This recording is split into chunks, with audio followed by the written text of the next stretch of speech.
আসসালামু আলাইকুম। বাংলাদেশের কৃষি প্রধান অর্থনীতির অন্যতম গুরুত্বপূর্ণ শস্য হলো পেঁয়াজ। আজকের এই ভিডিওতে আমরা দেখাবো পেঁয়াজ তোলা থেকে শুরু করে বাজারে বিক্রির পুরো প্রক্রিয়া। চলুন শুরু করি। পেঁয়াজ বাংলাদেশের কৃষিভিত্তিক অর্থনীতিতে একটি গুরুত্বপূর্ণ শস্য। এটি শুধু খাবারের স্বাদ বৃদ্ধি করে না, বরং কৃষকদের জীবিকার বড় একটি অংশ জুড়ে রয়েছে। কৃষকরা ভোর থেকেই মাঠে কাজ শুরু করেন। জমি থেকে পেঁয়াজ তোলা হয় সতর্কতার সাথে, যাতে শস্য নষ্ট না হয়।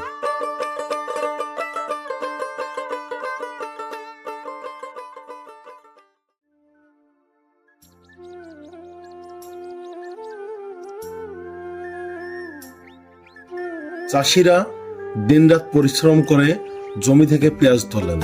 তাদের কঠোর পরিশ্রমের ফলেই আমাদের প্রতিদিনের খাদ্য চাহিদা পূরণ হয়। তোলা পেঁয়াজ জমির পাশেই প্রাথমিকভাবে পরিষ্কার করা হয়।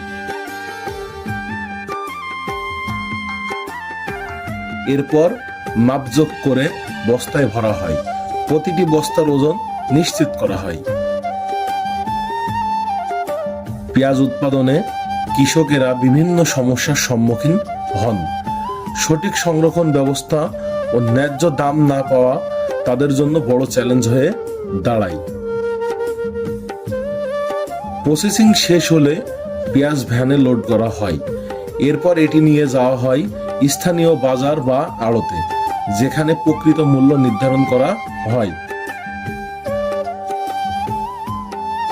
বাজারে পেঁয়াজ বিক্রি করে কৃষকেরা তাদের জীবিকার অর্থ সংগ্রহ করেন। সঠিক দাম পেলে তাদের জীবনযাত্রার মান আরো উন্নত হবে।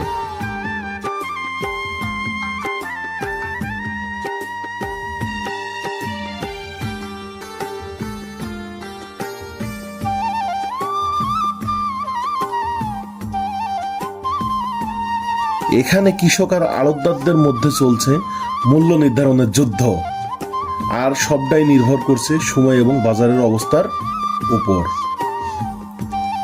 কৃষক তার পরিশ্রমের ফল পেতে চায়, কিন্তু আড়তদাররা দাম কমানোর চেষ্টা করছে। এটি একটি সাধারণ দৃশ্য, যেখানে সবাই চায় লাভবান হতে।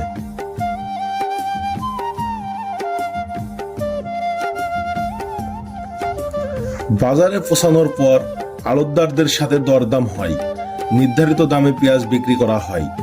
এরপর ওজন পরিমাপ করে টাকা বুঝে নেওয়া হয়।